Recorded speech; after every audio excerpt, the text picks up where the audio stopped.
Does anyone else still find it hard to believe that this movie exists?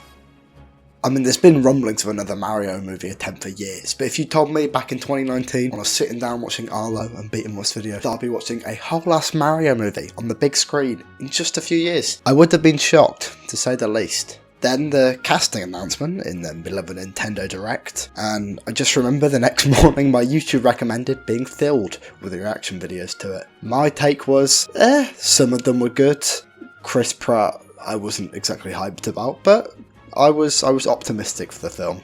And the film's now out, and I have seen it, and a statement that is very weird to say. And considering Twitter is alight right now talking about the movie, I thought I would weigh in my 2 cents. First of all, this sure is a Mario movie with a Mario plot. The plot itself is very basic. Bowser is being an arsehole. Mario must stop him. A part of Mario lore which I always forget is that Mario and Luigi are actual plumbers from Brooklyn. Like, I'm pretty sure it's always been there, but it just feels weird.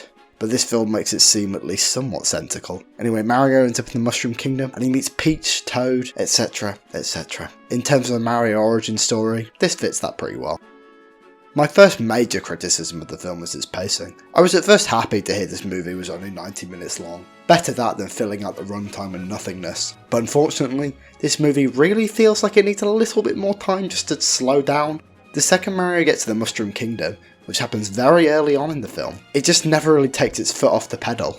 Or the go-kart, if you will. There's never really any downtime. It ends up leaving the film not having much impact on me. I mean, I wasn't looking for some deep emotional turnaround from the Mario movie, but it just feels like it was rushing a bit. Moving on from that, this movie is amazing looking. Illumination has been criticised before for their bland character designs.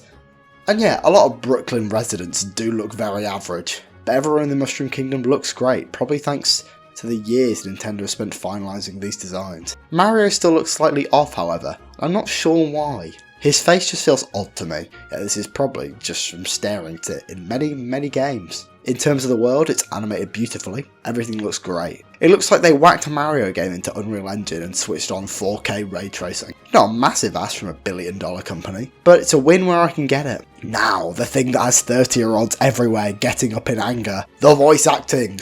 Mario himself, Chris Pratt, is fine. To be honest, about halfway through I forget it was him. I had to close my eyes and be like, wait a minute, this is Emmett! And that may just be me being stupid, but honestly, got used to him. Yeah, there were probably thousands of better casting options, but I don't hate this. Everyone else was really good. Like, Charlie Day sounds like he was born to be Luigi. Anya Taylor-Joy works as Peach, and as the resident Seth Rogen apologist, he was pretty good as Donkey Kong. Jack Black was good as Bowser, but I found myself liking it more when he slipped back into his natural voice. Though his deeper voice is certainly more Bowser, I just found his natural voice more funny, possibly more fitting in tone for a movie like this. Maybe that's just me though. Keegan-Michael Key was fine as Toad. People in my cinema thought he was hilarious. He wasn't unfunny, but nothing he said made me particularly laugh. He filled the same role as that dog in Puss in Boots 2, but without the other two in the trio being funny, which is Mario and Peach in this scenario. Toad ends up trying to carry a lot of the humour, which only sort of worked. Some of the dialogue is definitely in the zone of kids film cringe. I don't want to particularly knock it for that. At the end of the day, it is a kids film. It just made the film feel slightly less enjoyable for someone of my obviously very high intellect. I was not expecting some real normal songs to be in here. It feels jarring to have them in the same world as Mario, but they weren't horrible. Slight spoilers for one of the song choices, so skip ahead a few seconds if you want to. But I was not expecting this to be the second video game movie this week featuring I Need a Hero. It felt way more fitting in that other movie though, and some kids in the cinema almost started singing along, which wasn't overly enjoyable for me. The original soundtrack in this film is not original at all, but that's definitely not a bad thing. It was very fun to hear a few piano keys in the background and go, I know that song, making me feel like the smartest person in a cinema filled with small children. Although if I have to hear the main Mario theme again, I think I'm going to collapse.